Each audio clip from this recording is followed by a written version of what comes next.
Father, we thank you, Lord. We thank you for your great love. Thank you for Jesus Christ, our Lord and Savior, who suffered and died on the cross for sins.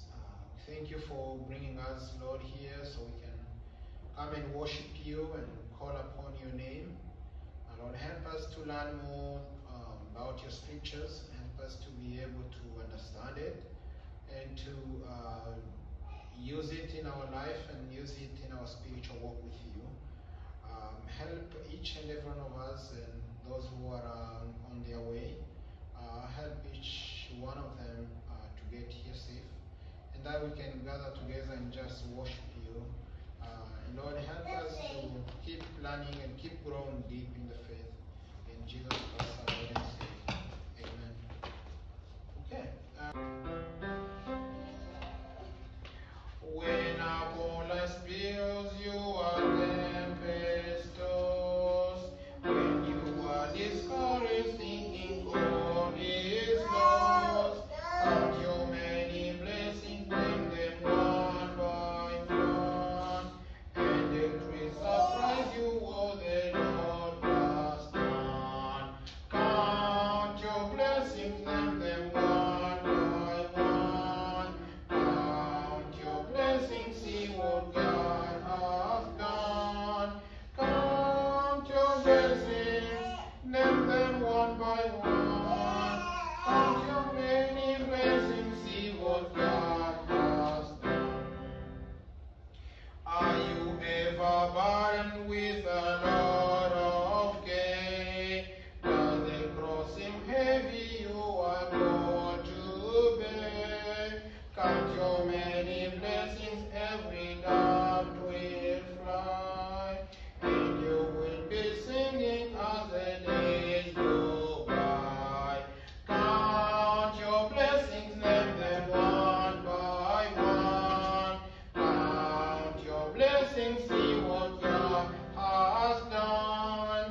Count your blessings, name them one by one. Count your many blessings, see what God has done. When you look at others with their lands and gold, think that Christ has promised you his wealth untold. Count your many blessings, money cannot buy your reward in heaven or your home on high. Count your blessings, name them one by one. Count your blessings, see what God has done. Count your blessings, name them one by one. Count your many blessings, see what God has done. Agati salama inapojazwa roho, na vile wakati wa taabu umenifundisha kusema kwa kweli, najua Mwokozi ni wangu. Najua Yesu Bwana, Yesu Bwana, ninapata salama moyoni. Wakati shetani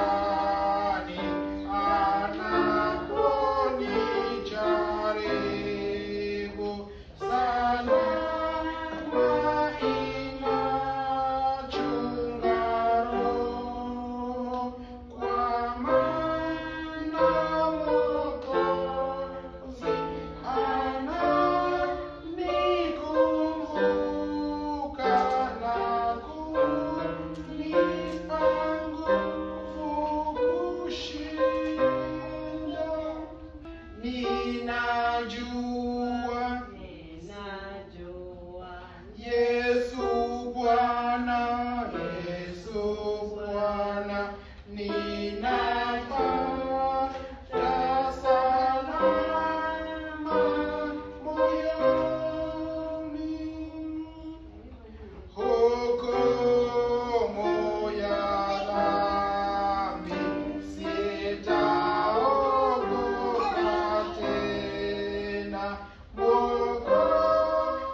ninatazamia kurudi kwake Yesu, afike katika mawingu, nione kwa machoni naye mpenda, niishi milele naye.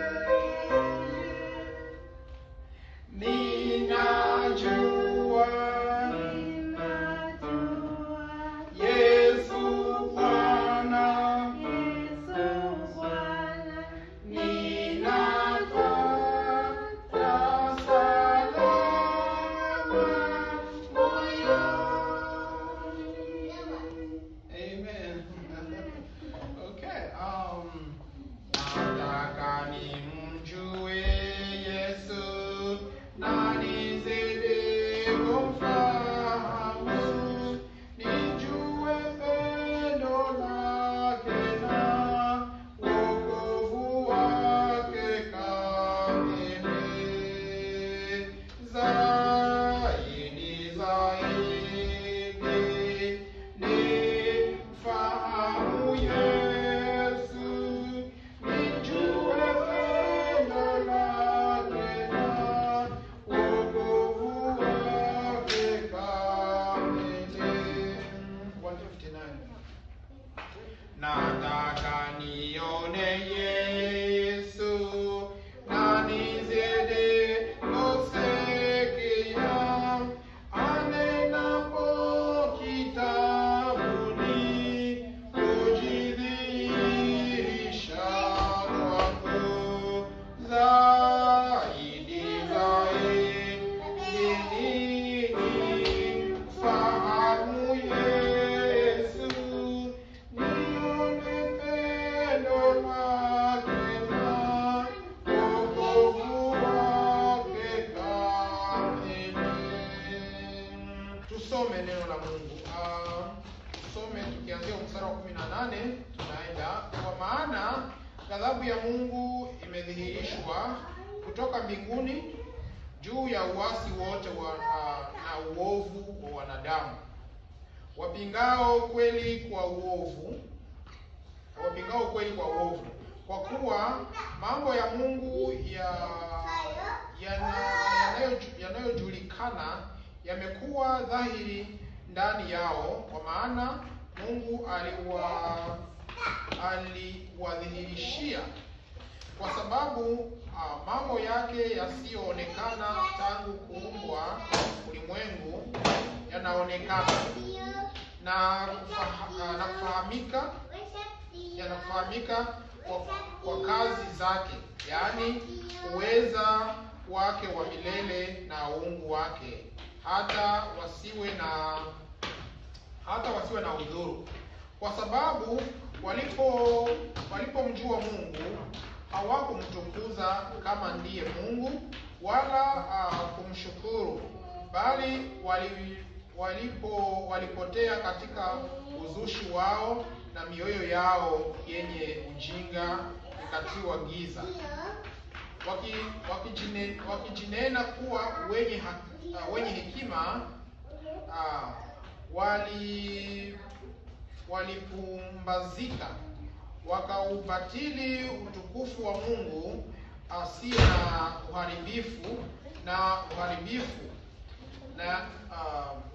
na uharibifu, tuseme, kwa mfano wa sura ya binadamu aliye na uharibifu, na ya ndege, na ya wanyama, na ya vitabaavyo. Kwa ajili ya hayo Mungu aliwaacha katika tamaa zao, katika tamaa za mioyo yao, waufuate uchafu, hata wakavunjiana heshima miili yao, kwa maana waliibadili kweli ya Mungu kuwa uongo, wakakisujudia kiumbe na kukiabudu badala ya Muumba anayehimidiwa milele. Amen. Vivyo Mungu aliwaacha wafuate tamaa zao za aibu, hata wanawake wakabadili matumizi ya asili kwa matumizi yasiyo na asili.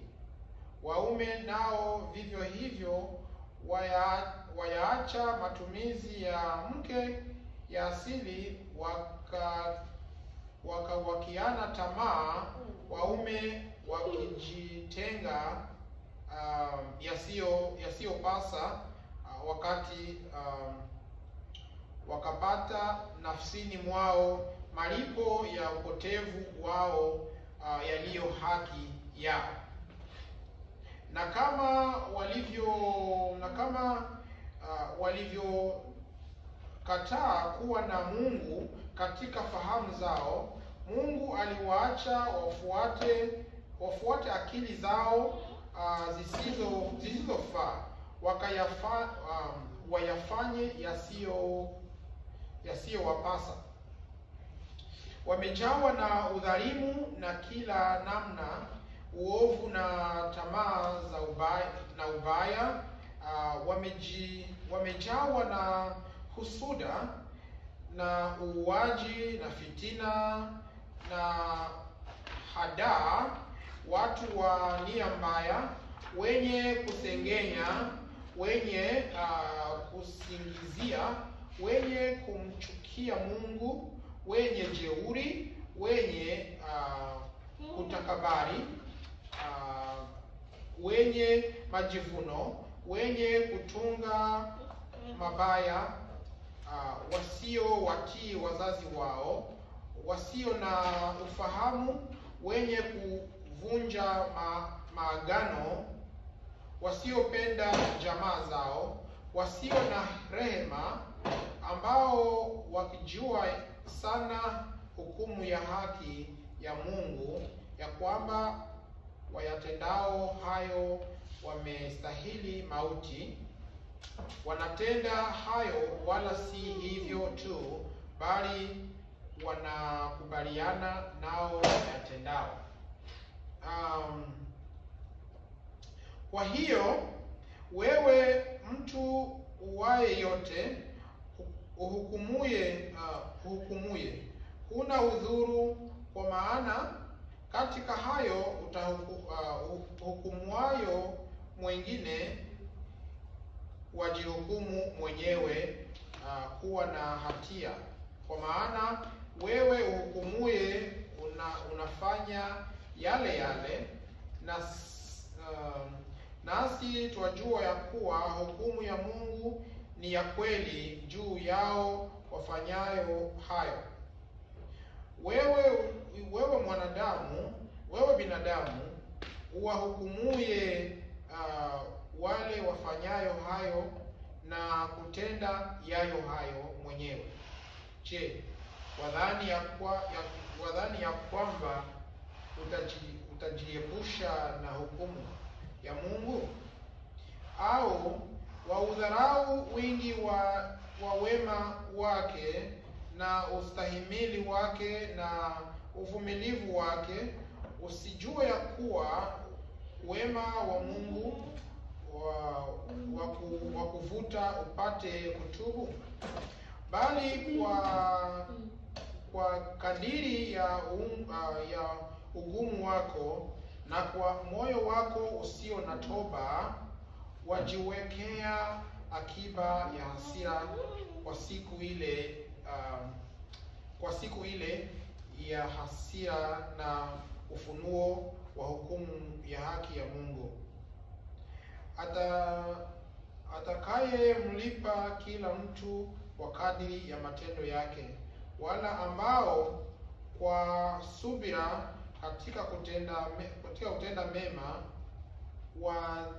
watatafuta utukufu na heshima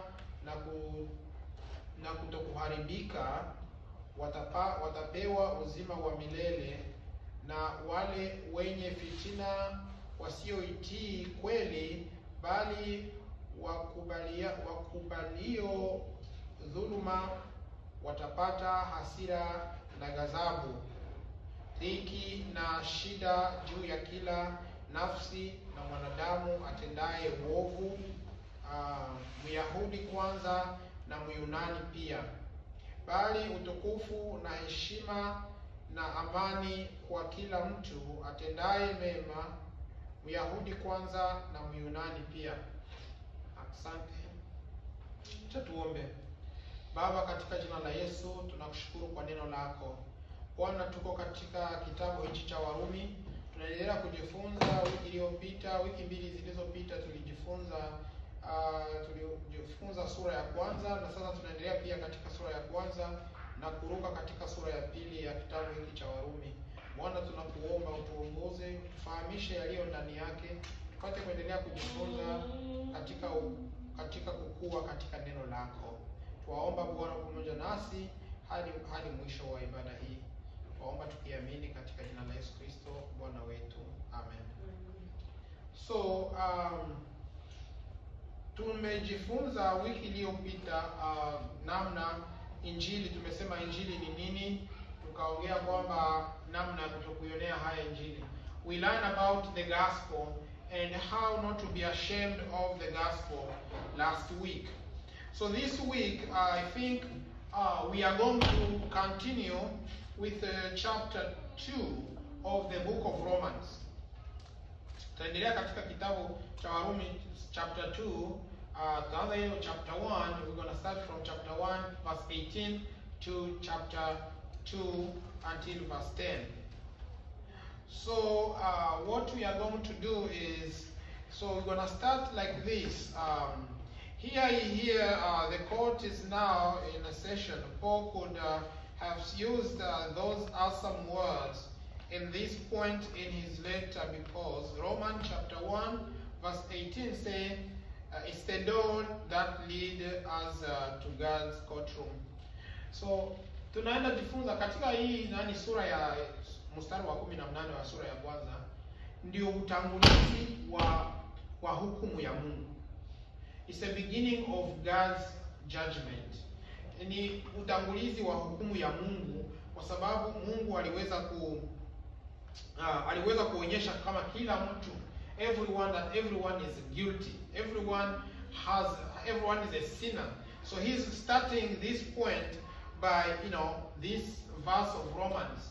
If someone have that verse of Romans, anaweza kusoma.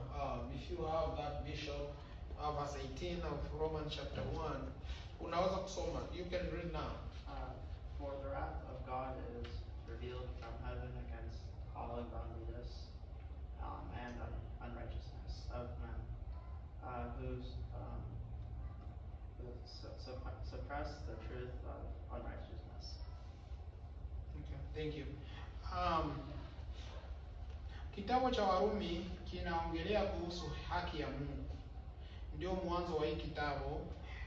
It starts with God's righteousness, the book of Romans. But Paul begins with unrighteousness. He begins to show how we are unrighteous with God. Paulo alianza kuongea akionyesha namna gani tuko hatuna haki mbele za Mungu.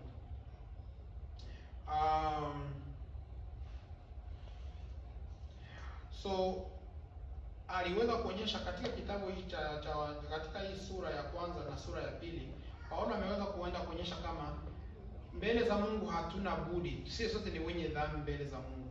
Lakini Mungu anadhihirisha hekima yake katika kitabu hiki cha Warumi. Kitabu chote cha Warumi ni haki ya Mungu, ni haki ya Mungu ambayo anajaribu kutuonyesha. Lakini kwa utangulizi wa katika hii sura ya kwanza na mstari wake wa 18 na kuendelea, utaona kama Paulo anataka kuingiza kwanza kutuonyesha namna gani asili yetu ya dhambi iko namna gani, na sisi pamoja na Mungu. Na akasema kwamba akataka kutuonyesha kama sisi sote ni wenye dhambi. Anataka kwanza kuonyesha mwanadamu kama hafai, kama mwanadamu, that a man is a sinner, that he needs a savior. There is the beginning of the righteousness of man you cannot just introduce the righteousness of man without showing that man he is a sinner. Hawezi kuonyesha kama mtu iko na haki bila kwanza kumwonyesha kama yeye ni mwenye dhambi. Namna gani utamleta? Unampatia kwanza utangulizi. Utangulizi wake wa mwanadamu ni kuwa na dhambi, ni kuwa na ile asili ya dhambi.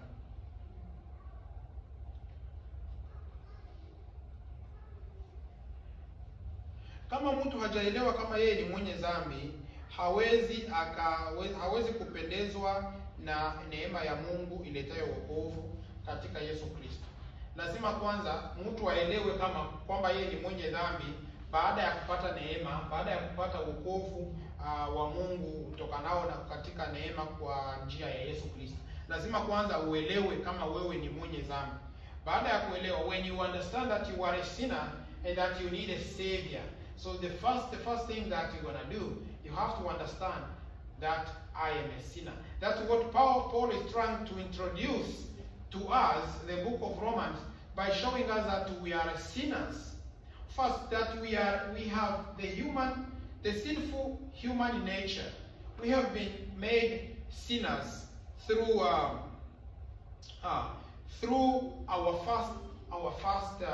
first father, Adam.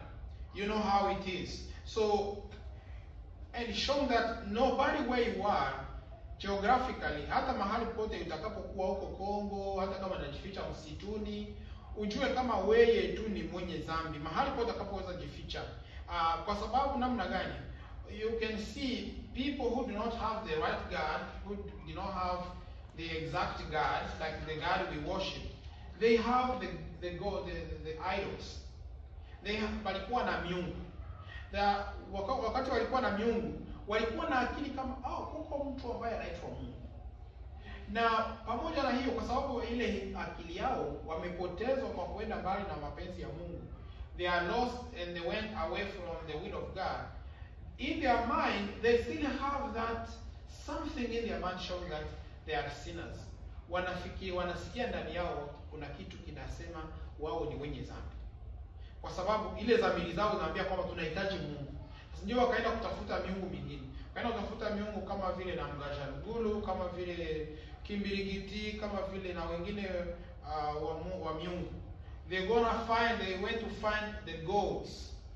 Some people will worship the trees. Some people will do whatever, because they have that conscience. They have that conscience that there is someone called God. So they have to go find that. So Paul anajaribu, he's showing first that we have inherited the sin from Adam.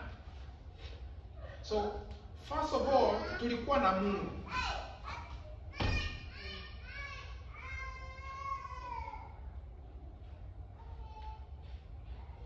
Tulikuwa na Mungu. First of all, tulikuwa na Mungu. We have God in the beginning.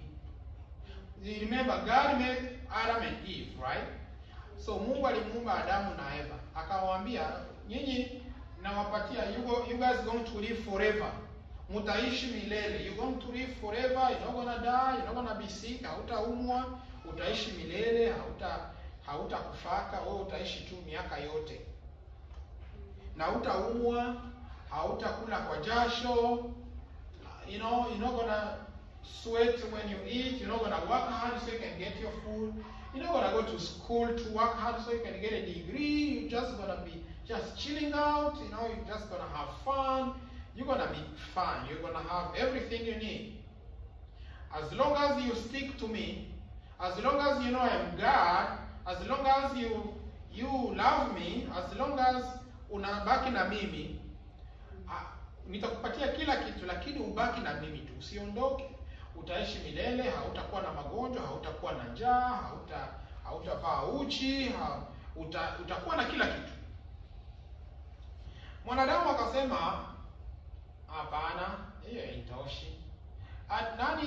Nyoka kaja, Ibilisi akamdanganya, wewe, you're going to be like God. And the devil came and just seduced these people. He seduced Adam and Eve, saying, God told you not to eat this tree, but if you do it, you're going to live forever. You have to do it. Just It's not just going to be fun. Just have it. Live forever. But Adam did not listen. He transgressed. Adamu akaasi Mungu. Akasema, oh, mimi nitakula tu. Wewe umeniambia kama nitakuwa kama Mungu. Yeah, utakuwa kama Mungu. Wewe kula tu. Kula hii tunda tutakuwa sawa. Adam ate the fruit of knowledge of evil and good. Alipokula tunda la kujua mema na mabaya, Mungu akamfukuza. Mungu akajitenga na Mungu. Mungu akamtoa katika bustani. God sent him from the Garden of Eden. Because he transgressed God, he didn't want to hear what God says. Now it comes to something showing that the nature of human being now became sinful. R.C. Sproul said that we don't become sinners because we sin, but we sin because we are sinners. You know, sisi hatuko wenye dhambi kwa sababu tuko tunafanya dhambi, lakini sisi tunafanya dhambi kwa sababu sisi ni wenye dhambi. Hatufanyi dhambi, hatuko wenye dhambi kwa sababu sisi tuko tunafanya dhambi, lakini tuko wenye dhambi ndio maana tunafanya dhambi. If it makes sense. Does it make sense? So we are not sinners because we sin. But we sin because we are sinners by nature. There is nothing you can do. Tunafanya dhambi kwa sababu sisi ni wenye dhambi. Hatuko wenye dhambi kwa sababu mimi tunaenda kufanya dhambi. Lakini asili yetu ni ya dhambi, ndio maana tunafanya dhambi. Kama naeleweka.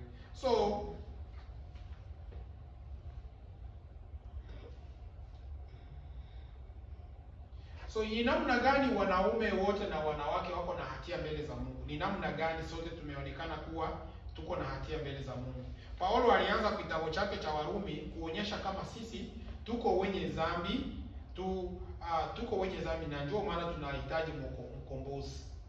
We are sinners, that's why we have to get a savior. So we can see that we all are sinners. So nasema namna gani wanaume na wanawake wote wana hatia mbele. Tuko na hatia mbele za Mungu namna gani? Nani mwenye hana hatia mbele za Mungu? Who's not guilty before God? A man or a woman, all of us who are not guilty before God. He's saying like this, how are all men and women guilty before God? Ni namna gani wanaume na wanawake wote wana hatia mbele za Mungu? Ni namna gani? Nani mwanajibu? Who has the answer? How are we guilty before God?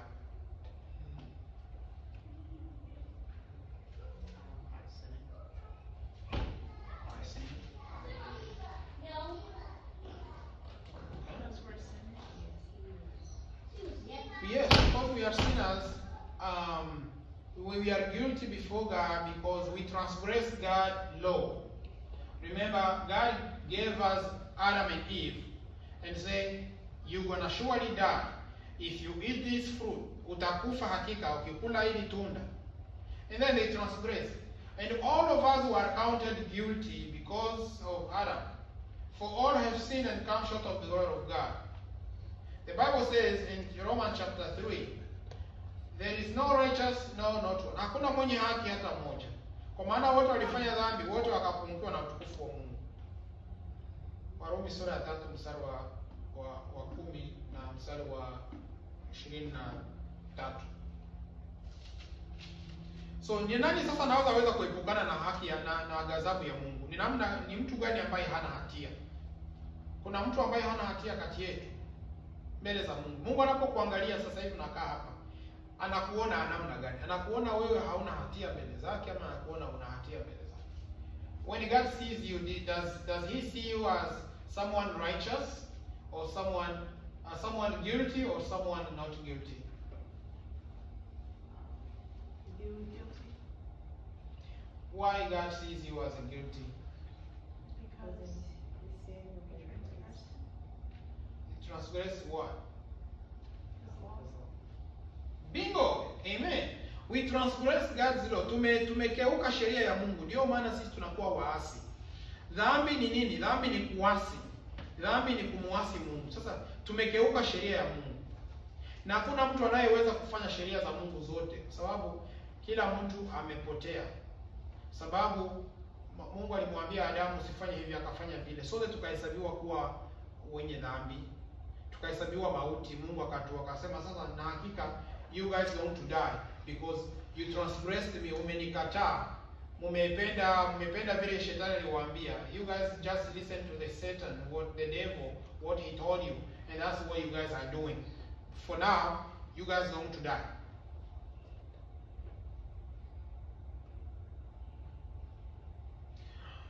Neno haki maana yake ni inamaanisha nini neno haki? What is the meaning of the righteousness? What does it mean? What does the word righteousness mean? Haki inamaanisha nini? Haki ni kufanya kilicho sawa.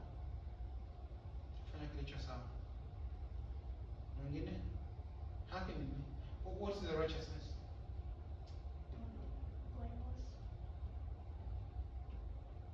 Righteousness is blameless. Goodness.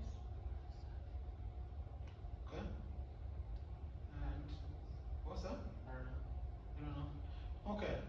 The righteousness, as we said, is the goodness, yes, is to do good, kufanya vema.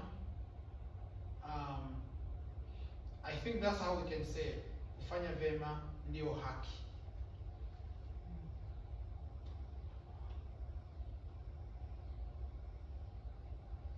Sasa kwa nini kuwa na haki ni kwenye umuhimu? Kuna umuhimu gani kuwa na haki? How is it how can I ask this question?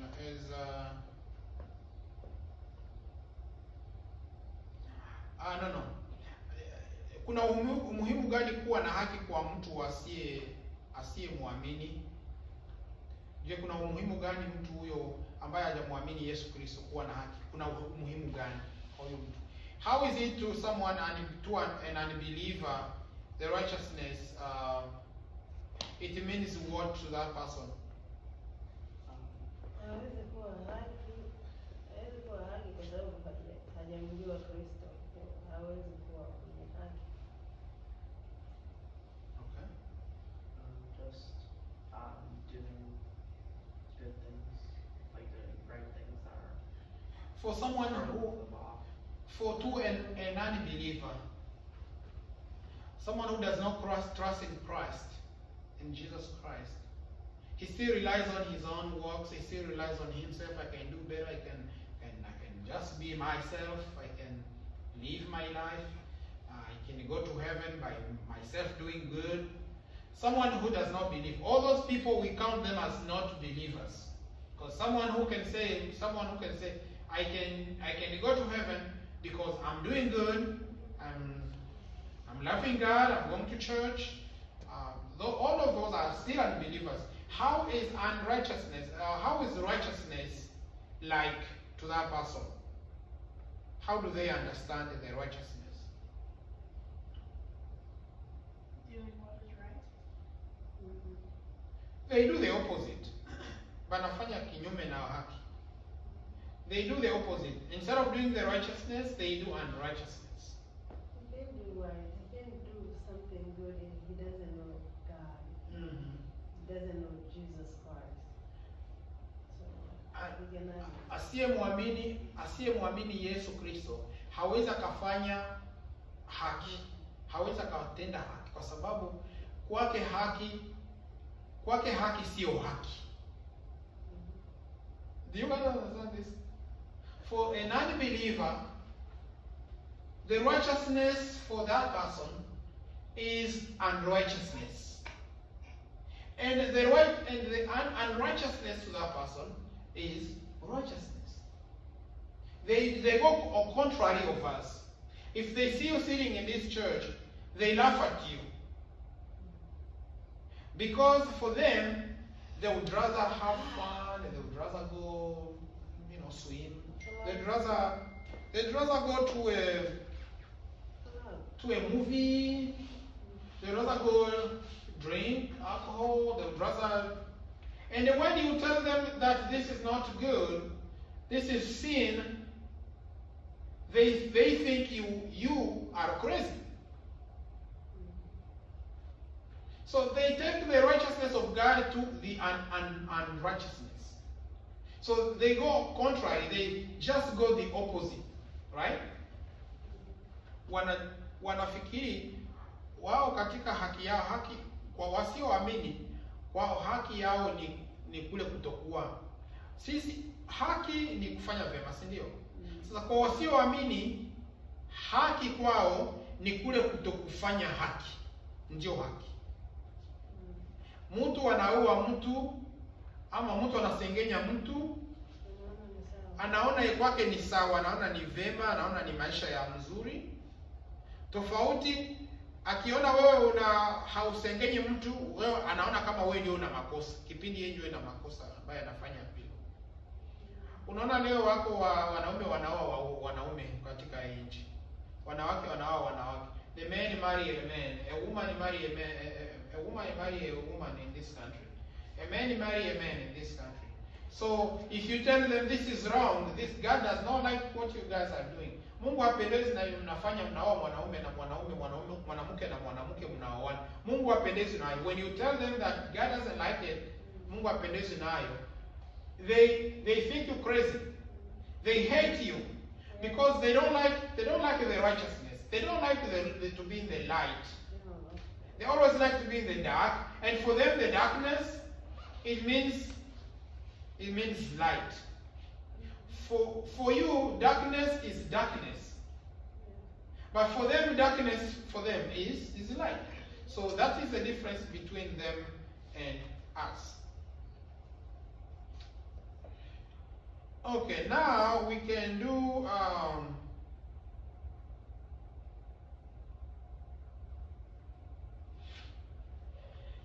so tunapoenda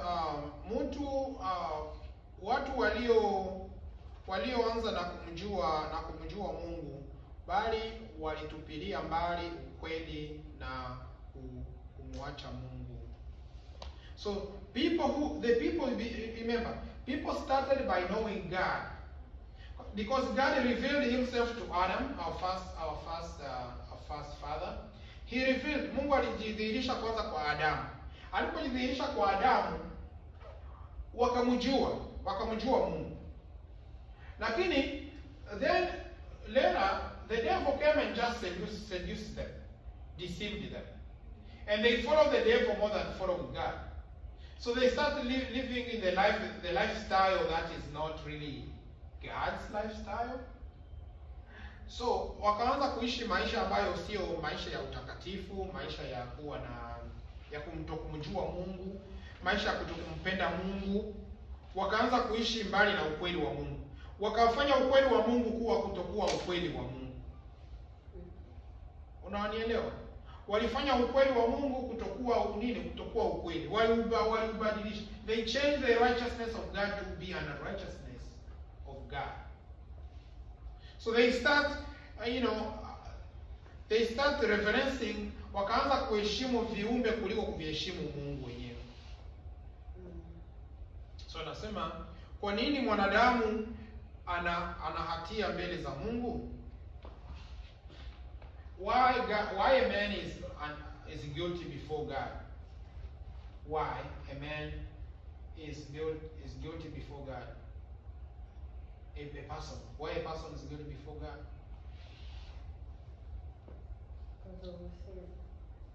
Because of sin. Because walimwacha Mungu. They take the righteousness of God, they rejected, walitupilia haki na kweli ya Mungu, walitupilia mbali, wakachukua mavitu yao, wakachukua hiyo mavitu waliona kama ni vya muhimu mbele zao, wakavichukua, wakafanya vile wao wenyewe wanapenda wafanye, wakafikiri kama ndio vema vile wanavyofanya, and then they think it's good to do what they were doing.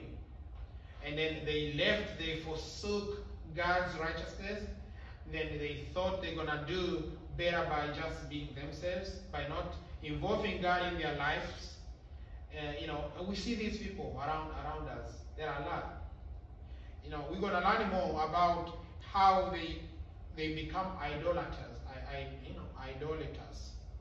Walikuwa namna gani watu wameanza kumwacha Mungu, wakachukua vitu ambavyo Mungu mwenyewe aliviumba na mikono yake, wakavifanya kuwa ndio vitu ambavyo viko na samani mbele za Mungu.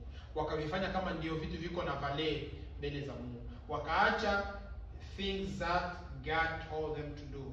How they have to love and sacrifice themselves to God. How they have to come to God and just live God's God's will.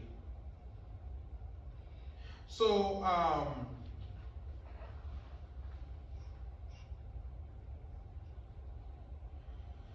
between idolatry and immorality, what does it mean that God will judge everyone according to his deeds? Inamaanisha nini Mungu kuhukumu kila mtu kwa matendo yake? Na itakuwa na utofauti gani? Hii itakuwa na utofauti gani na haki ya Mungu? So what is the difference? So what does it mean God to judge everyone according to his own deeds, to his own works? And how does it line up with God's righteousness? How does that line up with God's righteousness? And God will judge everyone according to his own deeds. And how does it line up with God's righteousness? Ina uhusiano gani kati ya haki ya Mungu, Mungu kuhukumu mtu kwa matendo yake, na haki ya Mungu vinaambatana namna gani, vinaendana namna gani?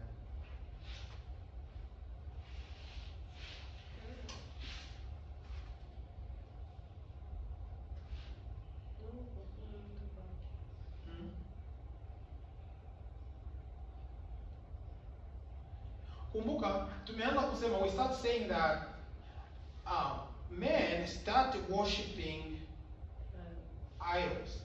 Walianza kuabudu miungu mingine.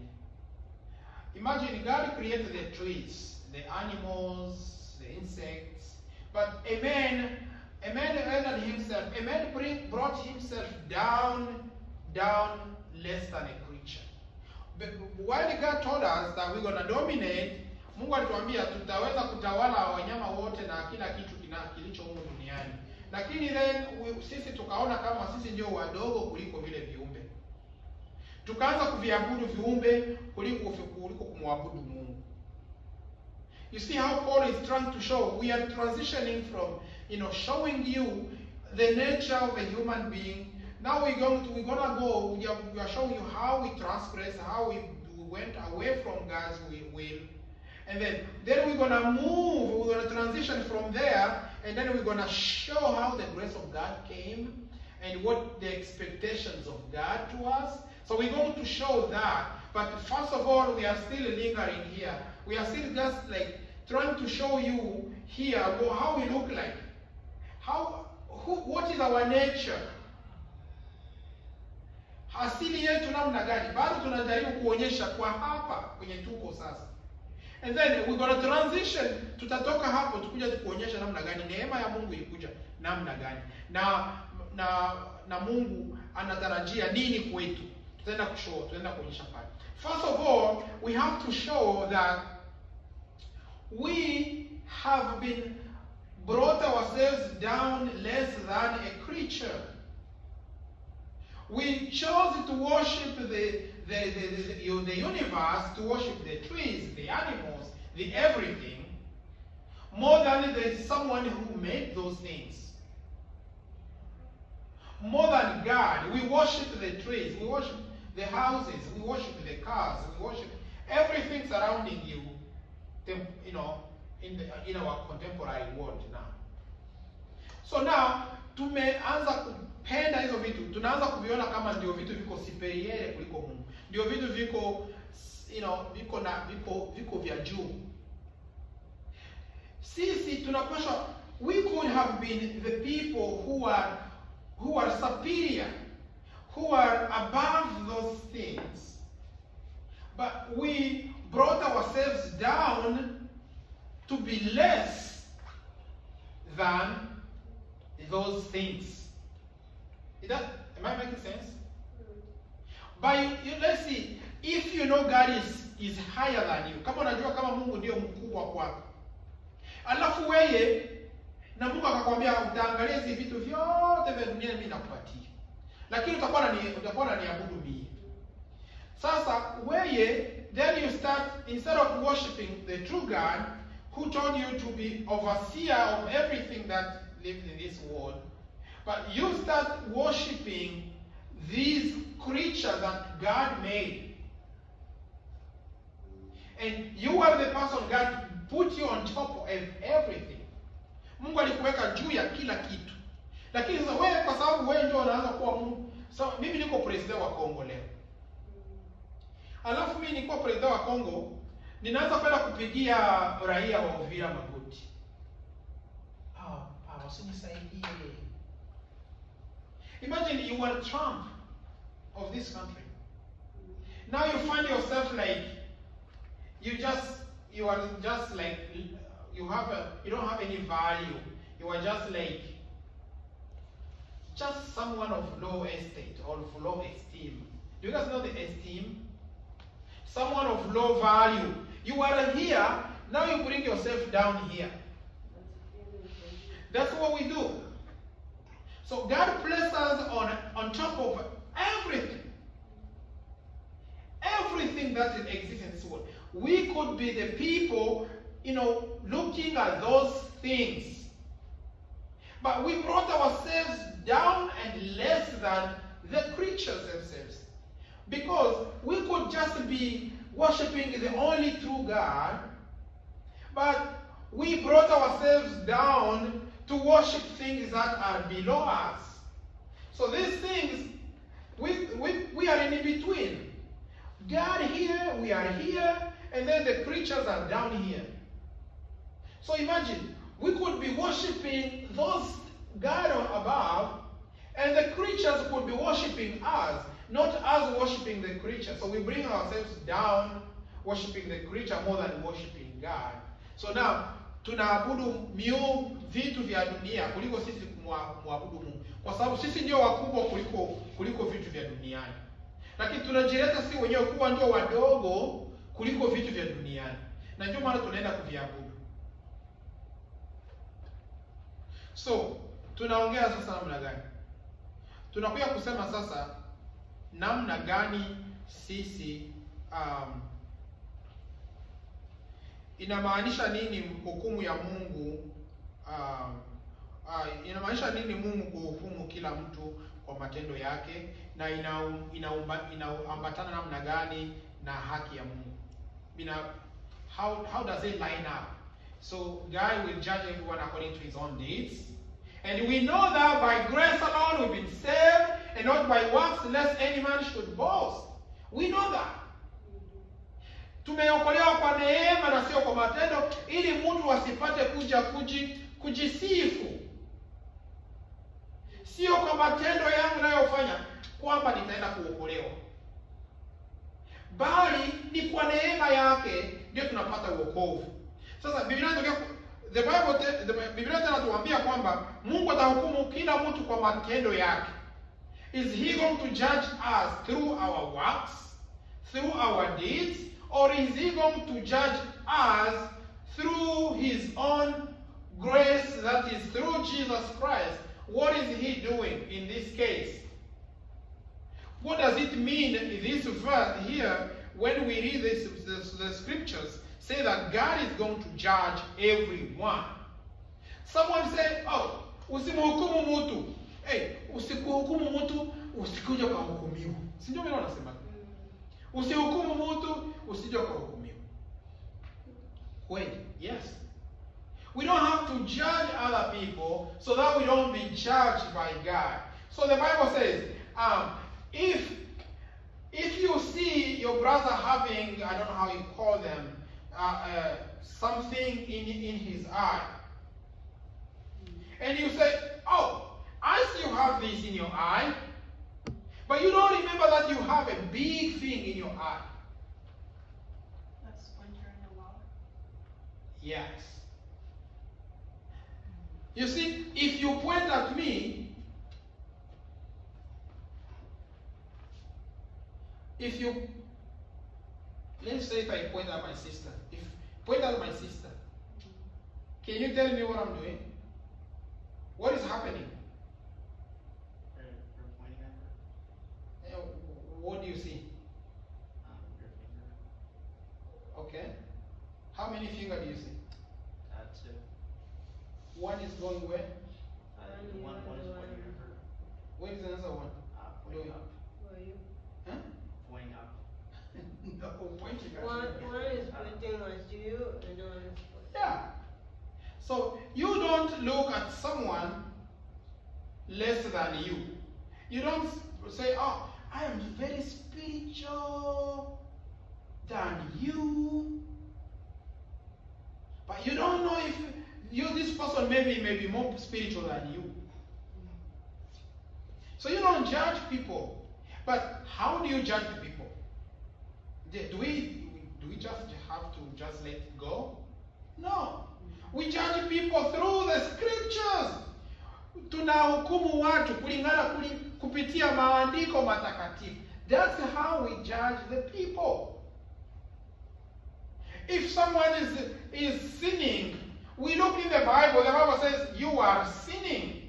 So we have to judge them as with love, not with judgment, not with like you do this. No, we have to be loving and telling them what is the truth. Tuwaambie kuhusu maneno ya Mungu tukiwa na upendo kwao, tukiwa tunawapenda, tunawahukumu kwa maandiko matakatifu. Hatuwahukumu kwa sababu sisi ni wenye haki, hatuwahukumu kwa sababu sisi hatuna dhambi. Remember, all have sinned. Kwa maana watu walifanya dhambi, wakafanya wakapungukiwa na utukufu wa Mungu. Sio tunafanya. Right? Is that true? For all have sinned and come short of the glory of God. That's what we are, right? That's our nature. So you cannot point at me that I'm a sinner more than you. So we are all sinners. But the difference between tofauti yangu na mwenye anafanya dhambi na mwingine ambaye anafanya dhambi. Mimi niko na neema. I have the grace of God. Mimi nina dhambi lakini neema ya Mungu inanifunika. Lakini mimi ni mwenye dhambi kama mtu mwingine. Tofauti ya mwenye ana neema amemwamini Yesu na yule ambaye hajamwamini Yesu ni kwa sababu mimi damu ya Yesu Kristo imenifunika. That person does not have God, so therefore, or the grace of God is not covering him. So now we know that God will judge everyone according to his own deeds. So how does it line up then with the righteousness of God? Who has the answer? Nobody? Okay. So God is the final judge. God is supreme. He is big. Mungu ni Mungu ni mkuu. Mungu ni mwenye haki. Okay, here it is. This is how God is judging. He judged through his own scriptures. He judged through his own words. The word of God. This is how he judges. So, for him to judge us, we have to know. Let's say, for example, when you fall sick, or when I fall sick, maybe God is judging me to be sick. And I would say, that is not fair. Why did he make me like this? Kwa nini Mungu amenifanya namna hivi? Kwa nini Mungu ameniumba namna hii? Mbona yeye alifanya huyu mtu hivi yeye? Mbona huyu yeye hana matatizo? Mbona mimi ndio nina matatizo? God gave us when he wishes to give us. We don't have to judge God We don't have to dictate what God is going to do to us. Many people do like that. They just go and just think that, okay, why God is doing like this? I'm going to expect God should be treating me like this. No. He can do whatever he wants to do to you. He can do whatever he wants to do to me. Anaweza kufanya chochote anachokipenda kwangu ama kwako. Kwa sababu yeye ndio mwenye vyote. Let's say you go to the court. Unaenda kotini. Unaenda kotini, wanasema, wewe uliiba kuku ya mama Kate. Tena wewe ulibomola mlango ya mama Kate. Tena wewe ulipiga mtoto ya mama Kate. You are guilty. Wewe hauna, wewe umeadhibiwa. Kisha tunakuja kuona mtu mwingine naye alibomola mlango wa Bela. Akaiba bata nyumba ya Bela. Sijui akafanya ingine kitu kwa Bela. Alafu yeye anamwambia wewe uende kunyumba. Alafu mie wananiambia wewe utaenda mprizo. Kisha mimi nitasema this is not fair. Haiko sawa. Kwa nini mimi naenda mprizo wewe mnamwacha ile kunyumba?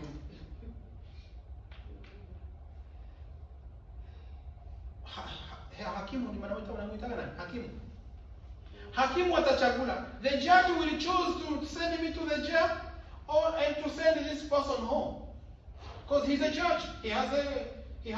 He's judging me. He's judging that person. He has all the laws. He has all the rules of judging people. He can judge me to go in the jail and this person to go out of the jail. It's his will. That is how God is. If God judge me to go to heaven, he will judge another person to go to hell as well. It is his own will. We're not going to say why me I'm going to heaven, why I'm going to jail, or I'm going to hell. No. God chose you to go to heaven, and God chose someone to go to hell as well. The Bible says we're going to read this. Tutaenda kujifunza kitabu ya Warumi sura ya Kenya. What does it say? It says, Jacob I love, Esau I hate. Nimempenda Yakobo, nikamchukia Esau. We're going to learn that. Who can tell the potter? Nani mwanaweza ambia mfinyanzi? Tuseme chungu, uko natengeneza chungu. Tuseme wale mapigme wetu wanatengeneza machungu kunywa. Pigme anatengeneza chungu. Alafu chungu anamwambia pigme, utanitengeneza hivi. Mie chungu nitakuwa na mikamatio, mie chungu nitakuwa na sehemu ya kuikalia. Who can tell the potter like that? Can you tell the potter, you are the potter, you are the clay, and the potter is making you. Can you tell the potter, make me like this? You are the clay. Can the clay talk to a potter? No. That is how it is. So we're gonna stop here. This is so juicy, guys. Haya maneno ni ya tamu. Taenda kusoma biko vitu mingi. Hii kitabu ya Warumi, this book, hii kitabu ya Warumi is very rich. Trust me. You're gonna by the end of this chapter, it's so juicy. Okay, let's finish. Tukae tusome neno la Mungu. Today we're gonna study from the book of Romans, chapter 1, verse 18. And then we're gonna continue until chapter 2. Then we're gonna maybe start by verse 10 of Romans chapter 2. But we're gonna start from chapter 1 of Romans to Romans 1:18 to 2:10. Warumi sura ya kwanza mstari wa 18 hadi wa hadi Warumi sura ya 2 mstari wake wa 10. Mimi niliye na dhambi nyingi, lakini nimemwamini Yesu, nafurahia neema yake, aliniokoa Mwokozi. Nilipotea dhambini, aliniponya Mwokozi. Sifa kwa Mungu katika neema, aliniokoa Mwokozi. Dhambi zilinitawala sana, kumwasi Mungu rohoni mwangu, alinifilia Yesu Kristo, aliniokoa Mwokozi. Nilipotea dhambini, aliniponya Mwokozi. Sifa kwa Mungu katika neema, aliniokoa Mwokozi. Sinayo haki yangu mwenyewe, amen. Mungu kanihesabia yake. Nilijitenga naye dhambini, aliniokoa Mwokozi. Nilipotea dhambini, aliniponya Mwokozi. Sifa kwa Mungu katika neema, aliniokoa Mwokozi. Yesu mchungaji, tuongoze, utulinde daima, utulishe malishoni mwako, zinituingie. Bwana Yesu, Bwana Yesu, sisi tuko ndoo zako. Bwana Yesu, Bwana Yesu, sisi tuko ndoo zako. Amen. Let's pray. Asante Baba kwa neema yako. Asante kwa Yesu Kristo Bwana wetu. Asante kwa wokovu huu ambao tumepewa, wokovu upitao kila kitu. Tunakuomba ee Bwana, uzidi kutulindia katika neema yako. Tuzidi kupenda na kuzidi kuishi maneno yako. Tuzidi kuishi uzima huu ambao tulio nao. Isiende kuwa ni uzima wetu, bali tuweze kuishi kwa ajili ya Yesu Kristo. Tunaomba, tunaamini Bwana pamoja nasi, katika jina la Yesu Kristo Bwana wetu. Amen.